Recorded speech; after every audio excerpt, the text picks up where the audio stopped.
The first F-22 Raptor locked onto the unmarked aircraft at 3:47 hours, 30,000 feet above the Alaskan wilderness. What should have been a routine intercept of a foreign intruder became something else entirely when Captain Marcus Ghost Romano noticed the pattern in the target's navigation lights. Three short flashes, three long, three short again. SOS. But that wasn't what made his blood run cold. It was the deliberate pause, followed by a sequence he hadn't seen in 15 years. Dash dot dash dash, dot dot dot, dash dot dot dot. RSB, the call sign that officially didn't exist anymore. Raven lead, this is Ghost 27. Romano's voice crackled through the secure channel, his F-22 maintaining perfect formation with his wingman 2 miles to starboard. Target is transmitting Morse via nav lights. Request permission to establish visual contact before engagement. Negative Ghost 27. Rules of engagement are clear. Unknown aircraft in restricted airspace, non-responsive to radio contact. You are cleared hot. The mysterious aircraft. A sleek, angular design that seemed to bend light around its edges, continued its steady eastward course at Mach 1.2. No radio response to any frequency. No transponder signal. No identifying markings visible on its obsidian black fuselage. By every metric that mattered to the North American Aerospace Defense Command, it was a threat to be eliminated. But Romano knew that call sign. RSB, Red Sky Bird, the pilot who'd pulled his burning F-16 out of Syrian airspace 8 years ago when his hydraulics failed and his ejection seat malfunctioned. The pilot who'd talked him through a dead-stick landing at Incirlik Air Base while taking surface-to-air missile fire from 3 different directions.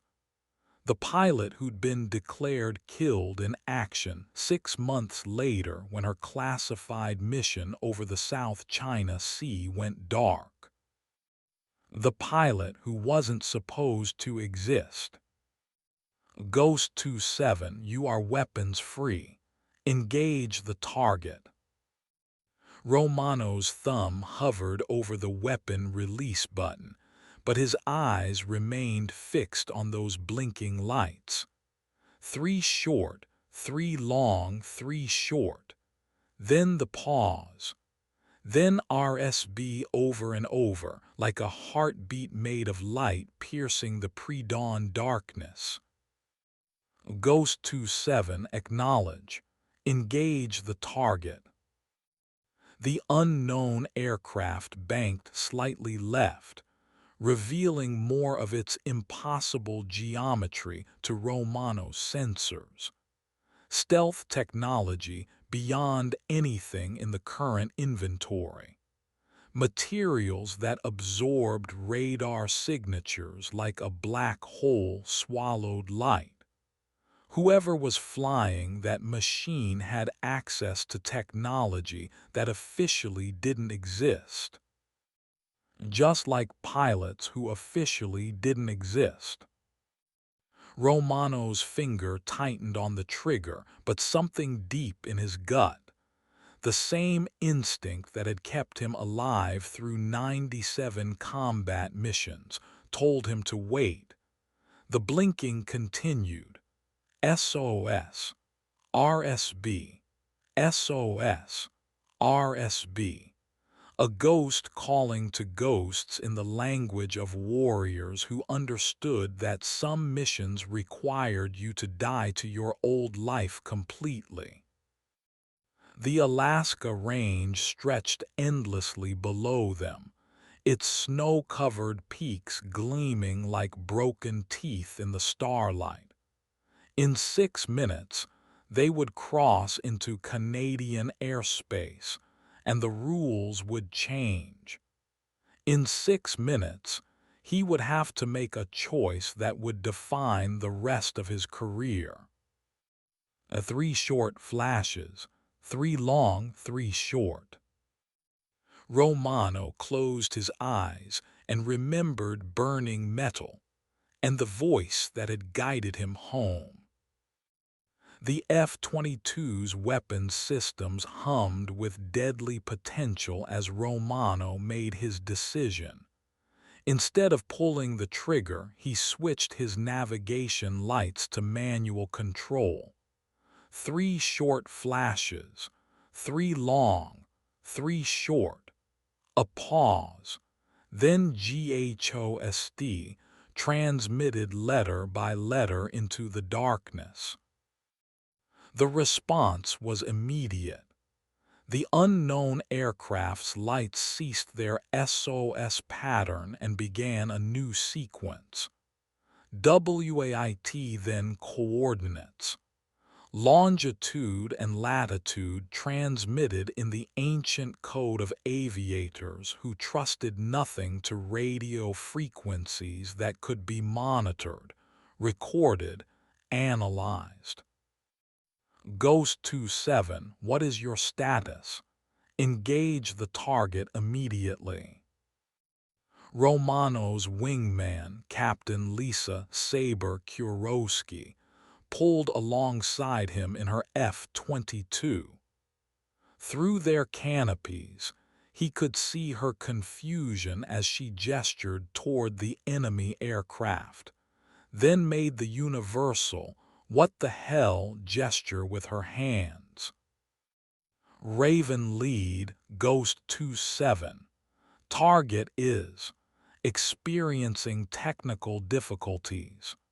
Request permission to escort to nearest airfield for emergency landing.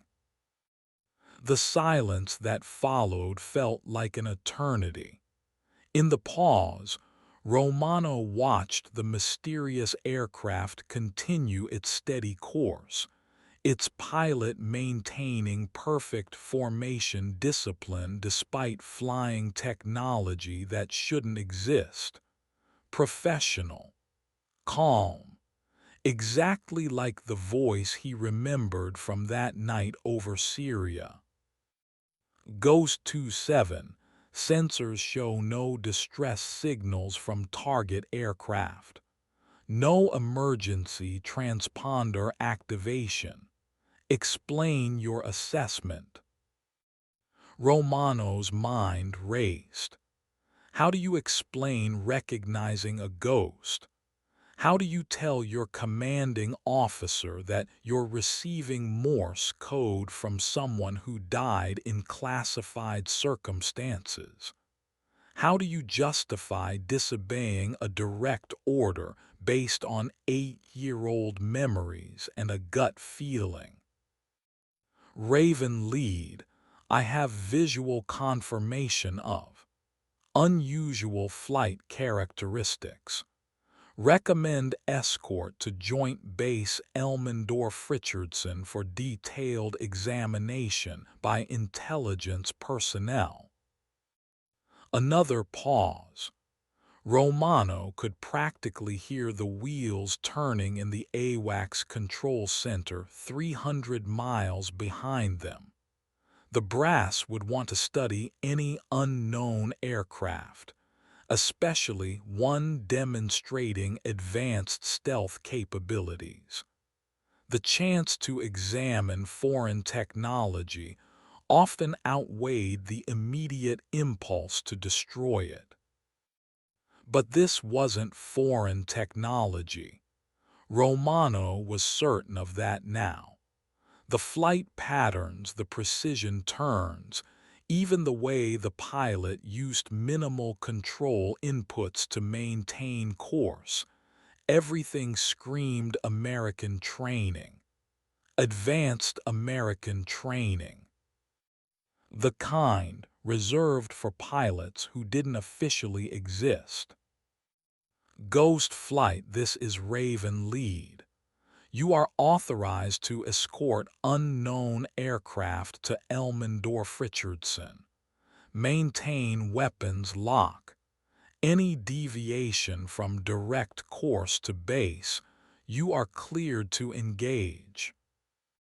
Relief flooded through Romano's chest, but he kept his voice steady. Copy, Raven lead. Ghost flight escorting to Elmendorf-Richardson. The three aircraft continued eastward in perfect formation. Two F-22 Raptors flanking an impossible machine that belonged in science fiction, rather than the morning sky over Alaska. Romano found himself studying every detail of the unknown aircraft's design, trying to understand how it achieved such complete radar invisibility while maintaining obvious aerodynamic efficiency. The navigation lights flashed again. THANKYOU, then a longer message. STILLOWEYOU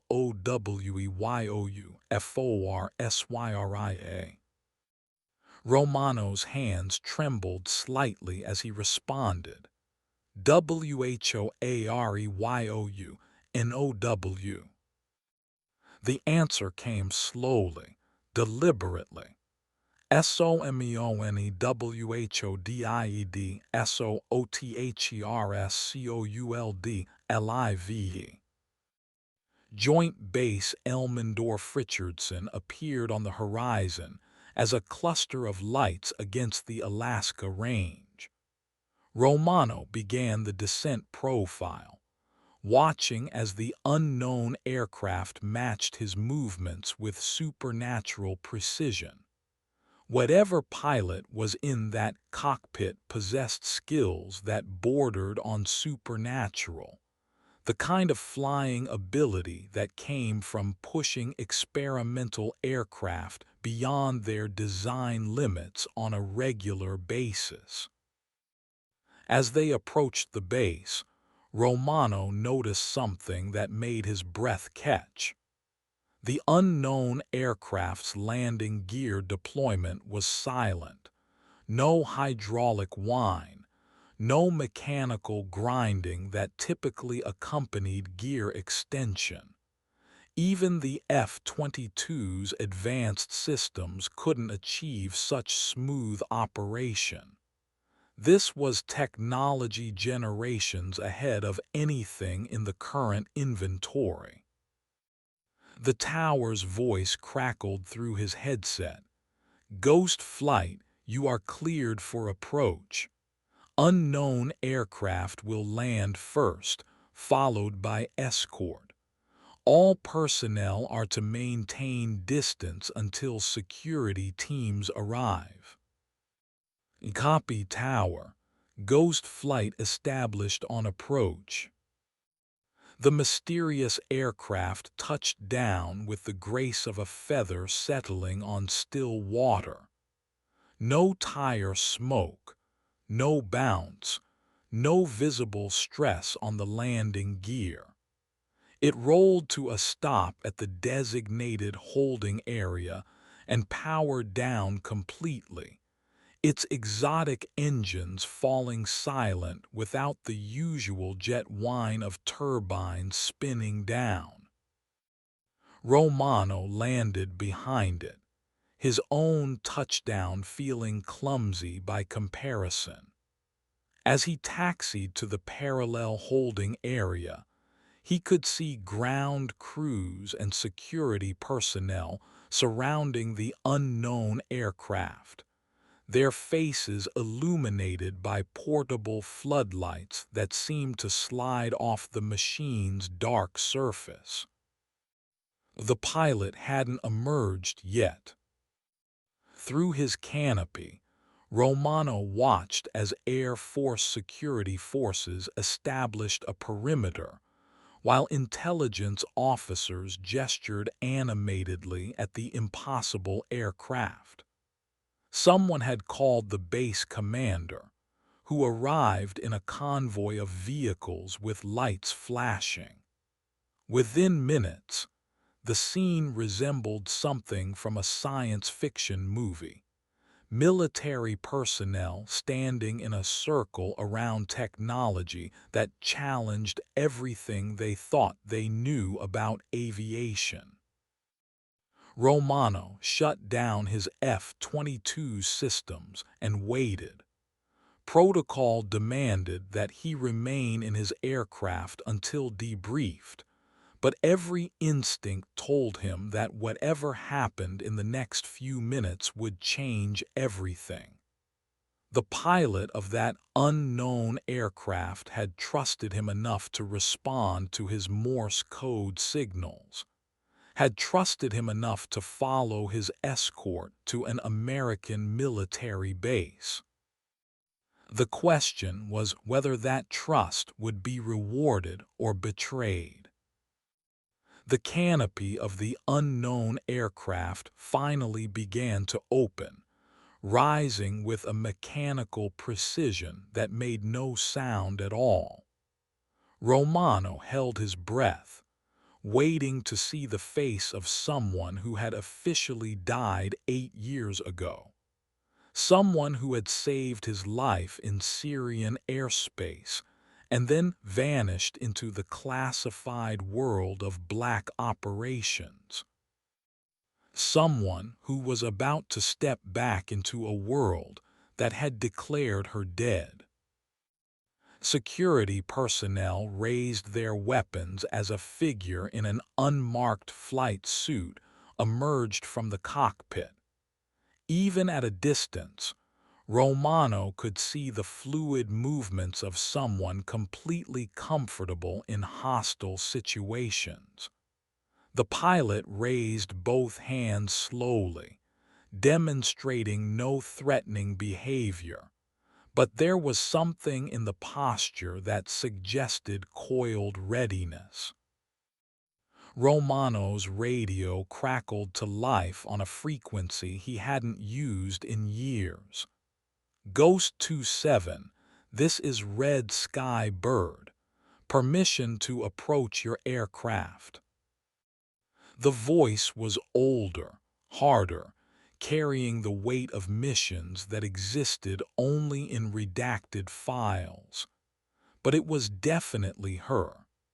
Lieutenant Colonel Zara, Red Sky Bird Nakamura, the pilot who had died so others could live. The pilot who had apparently spent the last 8 years flying aircraft that didn't exist for operations that never happened. Red Sky Bird, this is Ghost 27. You have my permission, but security might have other ideas. Romano could see the pilot walking toward his F-22, ignoring the weapons trained on her from all directions. Her flight suit bore no rank insignia, no name tags, no indication of nationality or service branch. She moved like someone who had spent years operating in environments where the wrong uniform detail could mean death. When she reached his aircraft, Romano could finally see her face through his canopy. 8 years older, marked by experiences he could only imagine, but unmistakably the pilot who had talked him through an impossible landing, while enemy missiles exploded around both their aircraft. She gestured for him to open his canopy, then waited as he complied with the request. The morning air was crisp with the promise of snow, carrying the scent of jet fuel and anticipation. "Marcus Romano," she said, her voice carrying a slight accent that hadn't been there 8 years ago. "Still pulling stupid heroics, I see." "Zara Nakamura," he replied, studying her face for clues about where she'd been, what she'd been doing. "Still pretending to be dead, I see." She smiled, and for a moment the years fell away. "Death is just another cover identity. You learn to wear it like any other uniform." The security perimeter tightened around them, but neither pilot seemed concerned. They were talking in the shorthand of warriors who had shared mortal danger, a language that transcended time and circumstance. "What were you doing up there?" Romano asked, gesturing toward the impossible aircraft that dominated the floodlit scene. "Testing something that doesn't exist," she replied. "Flying missions that never happened, making sure that pilots like you can sleep safely in beds that officially you've never defended." Before Romano could respond, the base commander's voice boomed across the tarmac through a bullhorn. "Unknown pilot, step away from the aircraft and submit to security screening immediately." Nakamura sighed and took a step back from Romano's F-22. "Marcus, whatever happens here, remember that some fights are worth losing your career over. Some secrets are worth keeping even when they cost you everything." She turned toward the approaching security team, raising her hands again in the universal gesture of surrender. But as she walked away, she called back over her shoulder. "Ask them about Project Nightshade. Ask them what happened to the pilots who volunteered to disappear." Romano watched as security personnel surrounded Nakamura, their weapons trained on a woman who had served her country with distinction, before officially dying in service to missions that would never appear in any history book. He thought about the aircraft she'd been flying. Technology so advanced it seemed to violate the laws of physics. And he thought about her final words, pilots who volunteered to disappear. The debriefing lasted 14 hours. Romano found himself in a windowless room deep within Elmendorf Richardson's intelligence wing, facing a parade of officers whose rank insignia he didn't recognize and whose questions revealed knowledge of classified operations he'd never heard of. "Captain Romano, describe your interaction with the unknown aircraft." "I identified it as a potential threat and moved to intercept according to standing orders." "You deviated from rules of engagement. Explain." Romano had prepared for this question during the long wait before debriefing began. The aircraft exhibited unusual flight characteristics that suggested possible technical difficulties. "I requested permission to escort rather than engage in order to preserve valuable intelligence assets." The questioning officer, a colonel whose name tag read simply Wilson, made notes on a tablet that Romano couldn't see. You communicated with the unknown pilot using navigation lights, Morse code. Why? Standard aviation emergency protocol. When radio communication fails, pilots revert to visual signals. What specific signals did you exchange? Romano hesitated. Revealing the call sign Red Sky Bird would open doors he wasn't sure he was prepared to walk through. Emergency signals, distress acknowledgement, basic communication to coordinate landing procedures. Colonel Wilson leaned forward slightly. Captain Romano, we have sensor recordings of your entire interaction. We know exactly what signals were exchanged. We're asking you to explain their significance. The room fell silent except for the hum of ventilation systems. Romano realized he was at a crossroads that would define the rest of his military career. He could lie, protecting whatever operation Nakamura was involved in, or he could tell the truth and become complicit in exposing classified programs he didn't understand. The pilot used a call sign I recognized from previous operations, he said finally. Red Sky Bird, a pilot who was reported killed in action 8 years ago. Wilson nodded as if this was the answer he'd been expecting. Lieutenant Colonel Zara Nakamura, you served with her in Syria. Briefly, she saved my life during a mission over contested airspace. What do you know about her current status? Romano met Wilson's gaze directly. Until this morning, I believed she was dead.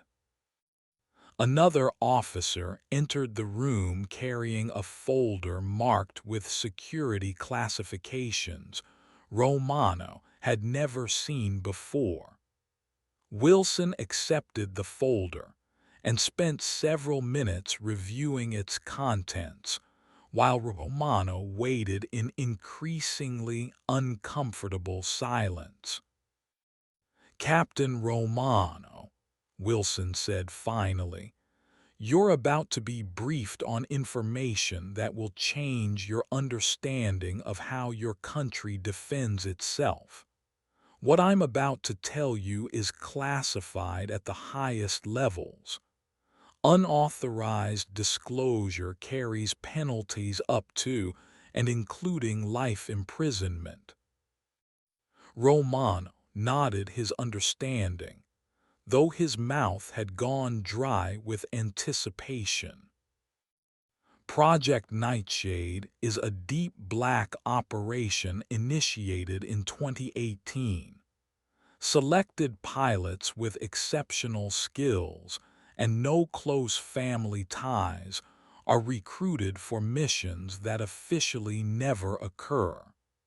These pilots undergo extensive psychological conditioning and plastic surgery to alter their appearance. They are declared killed in action to provide cover for their new roles. The words hit Romano like a physical blow. Conditioning, memory modification, personality adjustment, complete identity replacement. The pilots who volunteer for Nightshade essentially die to their previous lives. They become someone else entirely, retaining only their flying skills and tactical knowledge. Romano thought about the woman he'd just spoken with on the tarmac. Same voice, same piloting excellence, but something indefinably different about her mannerisms, her accent, even the way she held herself. "How many pilots?" he asked. That information is compartmentalized above your clearance level. What matters is that you've been selected for recruitment into the program. The room seemed to tilt slightly. Romano gripped the arms of his chair to steady himself. Selected. Your performance this morning demonstrated exactly the qualities we seek: tactical flexibility, ability to recognize intelligence value over strict adherence to protocol, willingness to risk career advancement for operational objectives. Wilson closed the folder and looked directly at Romano. "Captain, your country needs pilots who can operate outside normal command structures. Pilots who can fly aircraft that don't exist on missions that never happened. Pilots who can disappear completely when necessary. And if I refuse, then you return to your squadron with a commendation for outstanding performance during this morning's intercept. Your career continues normally. You retire with full benefits in 15 to 20 years. You never speak of what happened here or what you've learned about Project Nightshade." Romano stood up abruptly, packing to the far wall of the small room. The magnitude of what was being offered or demanded overwhelmed his ability to process it rationally. Give up his identity, his relationships, his entire life for the chance to serve his country in ways that would never be acknowledged. "How long do I have to decide?" 72 hours. If you accept, you'll be transferred to a classified facility for processing. If you decline, you'll receive new orders to a posting that ensures minimal exposure to sensitive operations. Wilson gathered his materials and prepared to leave. "Captain Romano, consider this carefully. The pilots in Nightshade protect freedoms that most people never realize are threatened. They prevent wars that would cost millions of lives. They preserve a way of life that requires constant vigilance to maintain." After Wilson left, Romano sat alone in the debriefing room, staring at walls that seemed to close in around him. In the span of a single morning, his understanding of his service, his country, and his own identity had been fundamentally challenged.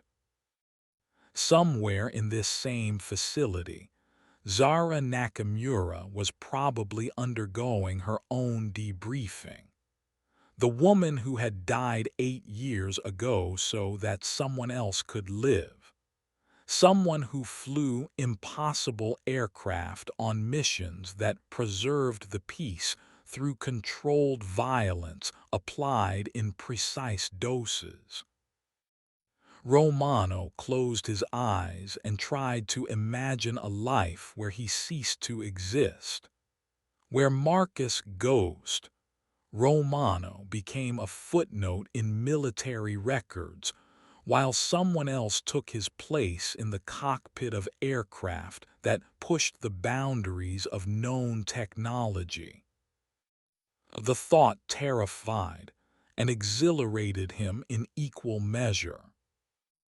The next morning, Romano found himself in the base library, researching everything he could find about pilots who had died in classified circumstances over the past decade. Official records showed the standard details: heroic deaths in service to country, posthumous decorations, grieving families who spoke in careful, measured terms about their loss. But reading between the lines, patterns emerged. Pilots with exceptional skills and limited family connections. Deaths that occurred during classified missions with minimal witness testimony. Memorial services attended by surprisingly few military personnel for aviators of such apparent distinction. Romano cross-referenced the names with flight school records, accident reports, anything that might provide insight into the selection criteria for Project Nightshade. The pattern became clearer with each additional data point. These pilots had been the best of the best, individuals whose skills exceeded the requirements of conventional military aviation. His research was interrupted by a message to report to Building 7, Room 204, for additional debriefing. Romano had never heard of Building 7, but security personnel were waiting to escort him across the base to a nondescript structure that didn't appear on any base maps he'd seen. Room 204 contained a single occupant, Zara Nakamura, now wearing civilian clothes that somehow made her appear even more dangerous than the unmarked flight suit. She gestured for him to take the seat across from her at a small metal table. "They offered you the chance to join, didn't they?" she said without preamble. "How did you?" "Because that's how it works. They test you in the field, evaluate your reactions, then make the offer. Standard operating procedure for Nightshade recruitment." Romano studied her face, looking for traces of the pilot he'd known in Syria. The basic features were the same, but subtle differences in bone structure suggested the plastic surgery Wilson had mentioned. More disturbing were the changes in her expressions, the way she held herself, even her speech patterns. "What happened to you, Zara?" She was quiet for a long moment, staring at hands that bore new scars he didn't remember. "Zara Nakamura died in a classified accident over the South China Sea 8 years ago. I'm someone else now. Someone who flies experimental aircraft for operations that preserve stability through carefully applied instability." "Do you miss her, your old life?" "You can't miss something you don't remember clearly. The conditioning process removes emotional attachments that might compromise operational effectiveness. I know intellectually that I had a different identity before, but it feels like remembering someone else's life." Romano felt a chill that had nothing to do with the room's temperature. "They erase your memories." "Not erase. Modify, compartmentalize. The technical skills remain intact, enhanced even. But personal relationships, emotional connections, anything that might create conflicting loyalties, those get adjusted." She leaned forward, and for a moment he caught a glimpse of something that might have been his old friend. "Marcus, they're going to tell you that the conditioning is voluntary, that you'll understand every step of the process. That's technically true. But what they won't tell you is that once you agree to the preliminary procedures, your ability to make rational decisions about subsequent steps becomes compromised." Romano's hands clenched involuntarily. "You're trying to warn me off. I'm giving you information you need to make an informed decision, something I didn't have when I was recruited. Why? If you're conditioned to be loyal to the program, why risk warning me?" Nakamura smiled, and for the first time since landing, she looked genuinely human. "Because some part of the original conditioning must have been incomplete, or maybe because I owe you for Syria. Or maybe because what's left of Zara Nakamura wants to save at least one person from disappearing completely." She stood to leave, then turned back. "If you accept, you'll become the most effective pilot you've ever imagined. You'll fly aircraft that make today's technology look like Wright brothers experiments. You'll prevent conflicts that could destroy civilizations. But you'll do it as someone else, wearing a face that isn't yours, carrying memories that have been edited for operational security." The door opened before Romano could respond, and security personnel entered to escort Nakamura away. She paused in the doorway long enough to say, "Choose carefully, Ghost. Some ghosts can never come back to life." Romano spent the rest of the day walking the perimeter of Elmendorf-Richardson, trying to process what he'd learned. The pilots in Project Nightshade weren't just soldiers following orders. They were manufactured personas designed for missions that existed in the spaces between official policy and practical necessity. As evening approached, he found himself standing on the flight line, watching maintenance crews service the F-22 Raptors that represented the pinnacle of acknowledged military aviation technology. Somewhere in a hangar he couldn't see, Nakamura's impossible aircraft was being studied by engineers who were probably learning things that would reshape their understanding of physics. His phone buzzed with a text message from an unknown number.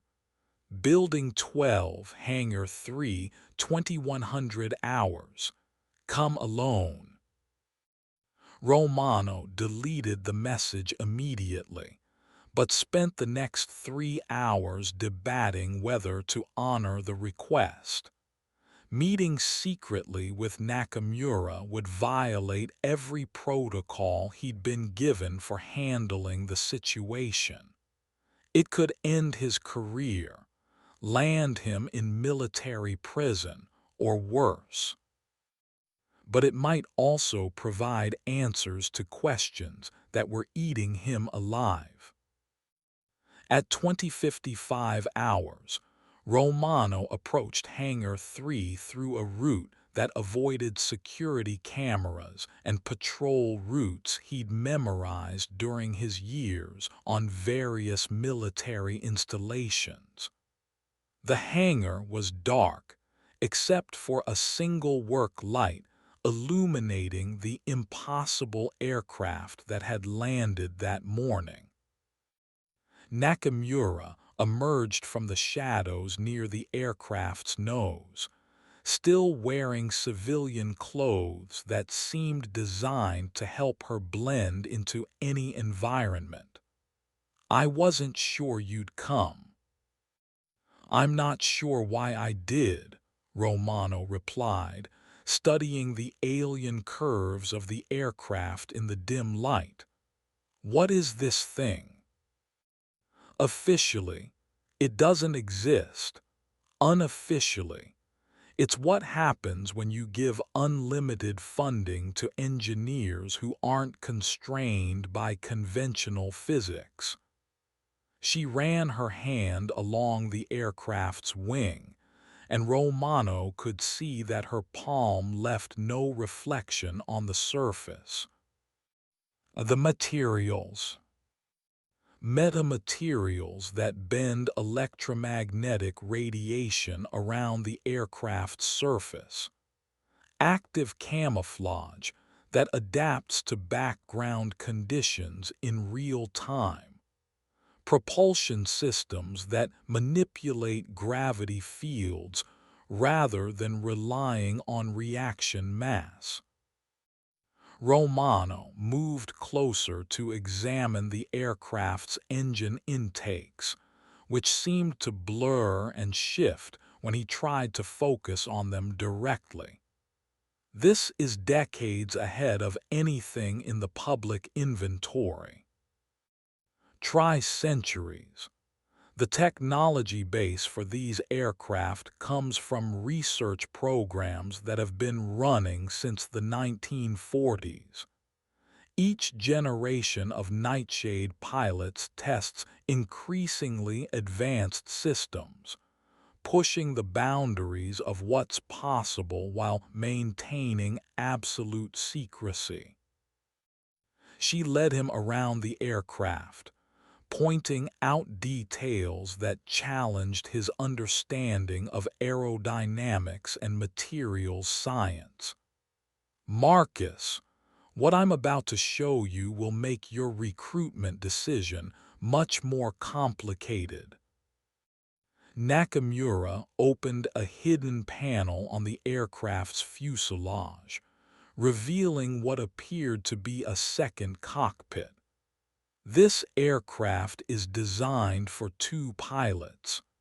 The primary pilot handles flight operations while the system's operator manages the exotic technologies that make it possible." Romano stared at the dual cockpit configuration, understanding dawning on him. "They want me as your system's operator." "More than that. They want you as my replacement.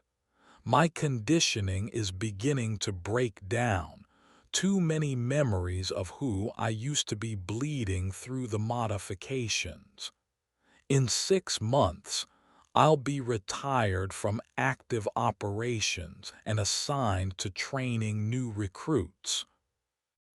She touched a control panel, and the aircraft's interior lit up with displays that seemed to float in midair rather than being projected on physical screens. "If you accept recruitment, you'll spend 3 months learning to operate these systems. Then 3 months of conditioning to make you capable of using them without psychological breakdown. Then partnership with me for final training missions." Romano climbed into the system's operator position, immediately overwhelmed by controls that bore no resemblance to anything in his experience. The seat seemed to adjust itself to his body configuration, and the displays rearranged themselves to optimize for his eye position and reach. "The aircraft reads biometric data and adapts its interface accordingly," Nakamura explained. "Neural feedback systems allow direct mental control of secondary systems once you've been properly conditioned. The learning curve is intense. Romano ran his hands over controls that felt warm to the touch and seemed to respond to intention rather than physical pressure. How many pilots can operate at this level? Currently, 12 active worldwide. That's enough to handle global requirements for deep black operations. Barely. She activated what appeared to be a holographic display showing global positions of various Nightshade assets. Romano could see aircraft positioned over conflict zones in Africa, the South China Sea, Eastern Europe, and the Arctic. Each represented a pilot who had died to their old life to operate in the spaces where conventional military forces couldn't intervene. What happens to pilots who can't handle the conditioning? Nakamura's expression darkened. Medical retirement, full disability pension, carefully monitored civilian life to ensure operational security. Most adapt well to their new circumstances, but, but some remember too much of who they used to be. Some fight the conditioning. Those pilots generally don't remain in civilian life very long. Romano felt ice in his veins. They're eliminated. They suffer tragic accidents, car crashes, climbing mishaps, sudden medical emergencies. Always plausible, always thoroughly investigated by local authorities who find no evidence of foul play. She shut down the aircraft systems, and the futuristic displays faded to darkness. Marcus, I'm telling you this because you deserve to know the real cost of serving in Nightshade. It's not just your identity they take, it's your ability to ever return to who you were. Romano climbed out of the aircraft, his mind reeling with the implications of what he'd learned. Why are you risking your life to tell me this? Because maybe saving one pilot from disappearing completely will balance the scales for all the missions I've flown that officially never happened. Maybe it will help me remember who Zara Nakamura was before she died. They left the hangar separately, Romano departing first to minimize the chance of being seen together. As he walked back to his quarters, he thought about the impossible aircraft, the global scope of Nightshade operations, and the pilot who was slowly remembering her way back to humanity. His decision deadline was now less than 48 hours away. The next morning brought a visitor Romano hadn't expected. His younger sister Elena, a civilian engineer working for a major aerospace contractor. She arrived at his quarters with security clearance that shouldn't have existed and knowledge of his situation that made him question everything he thought he knew about his family. "Hello, Marcus," she said, settling into the chair across from his small kitchen table. "We need to talk about Project Nightshade." Romano stared at the woman he'd grown up with, looking for signs that she too had been replaced by someone else wearing a familiar face. "Elena, how are you here? How do you know about?" Because I'm your recruitment handler, she said simply. I've been monitoring your career for the past 8 years, waiting for an opportunity to bring you into the program. The words hit him like a physical blow. Romano sank into his chair, staring at the sister who had apparently been a stranger his entire adult life. You work for them. I work for the same country you do, Marcus, just in ways that don't appear on organizational charts. Elena pulled out a tablet and began displaying photographs of aircraft that looked like they belonged in science fiction movies. The aerospace contractor job is real, but it's cover for research and development of nightshade technologies. Romano studied the aircraft designs, recognizing some elements from Nakamura's Impossible Machine. How long have you been lying to me? I've never lied to you about anything that mattered. I'm still your sister. I still care about your safety and happiness. But I've also been tasked with evaluating your suitability for the most important military program in human history. She showed him additional images, satellite photographs of global crisis zones where conventional military intervention would have triggered major wars. These are conflicts that were prevented by nightshade operations. Terrorist cells eliminated before they could acquire weapons of mass destruction. Rogue state military programs sabotaged before they could destabilize entire regions. Border conflicts diffused through surgical removal of key agitators. Romano recognized some of the locations from classified briefings he'd received over the years. How many wars has Nightshade prevented? In the past decade, conservative estimate is 47 major conflicts that would have cost millions of lives. The technology we develop doesn't just make better weapons. It makes wars unnecessary by providing surgical solutions to problems that used to require massive military campaigns.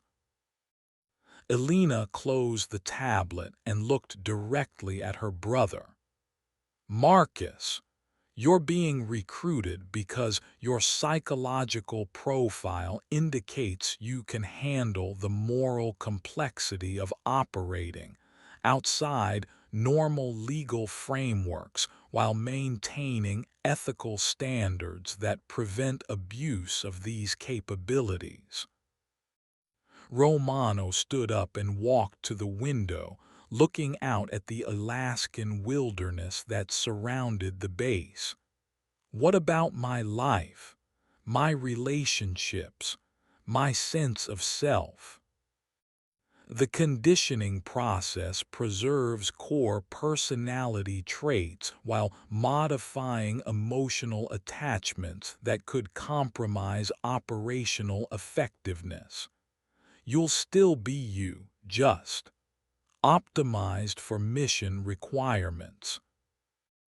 Optimized, Romano repeated bitterly, like a piece of software. Elena joined him at the window.